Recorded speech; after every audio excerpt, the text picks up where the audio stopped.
नमस्कार मो channel Sumitra tasty recipe रे आपनकर बहुत बहुत स्वागत। आज मु नहीं आसी टमाटर खटा रेसिपी। ये टमाटर खटा बढ़िया चटपटा है या बनवा बहुत सहज। तो चलतु डे न कर आरंभ करवा टमाटर खटा रेसिपी।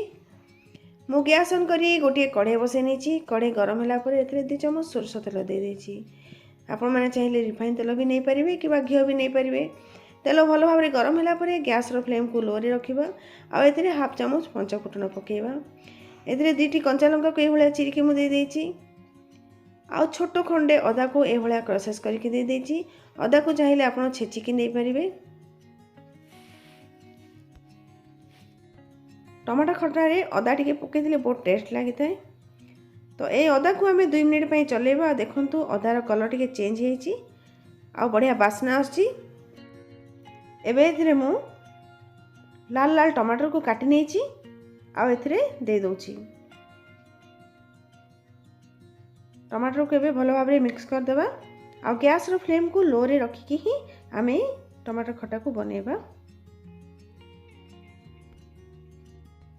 एबे एथिरे छोट चामच रे हाफ चामच हळदी पाउडर,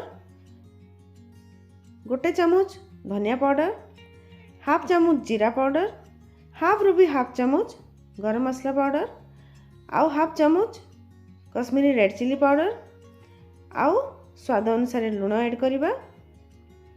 आउ ए सब को भल भाव में मिक्स करने। आउ एबे याकू घोड़े देबा। गैस रो फ्लेम को लो रे रखी कले टमाटर सीझी जीवो। आ बढ़िया टमाटर रस बाहरी आसीबो जोटा कि हमको खाया पे बढ़िया लगिबो। आउ एथिरे आमे पानी देबानी। देखंतु टमाटर के भली सीझी गलानी। आउ तार रस सब बाहरी आसीची।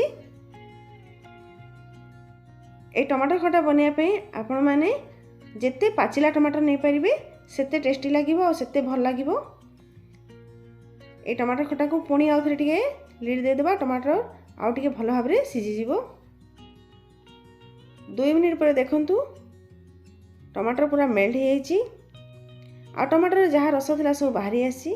गैस रो फ्लेम को लो रे रखिकी ए टमाटर खटा बनइले ए भला टमाटर पूरा मेल्ट हो तार जिते रस बाहरी आसीबो। आ एटा टमाटर खटा बढ़िया लागिबो। एबे कोन करबा ना गैस रो फ्लेम को बंद कर देबा। आ एथिरे मु किछि धनिया पत्र काटि रखिछि से धनिया पत्र को एबे दे देबा। धनिया पत्र निश्चय पकांतु। धनिया पत्र पकेआ द्वारा बहुत टेस्ट लागि थाए खटाटी।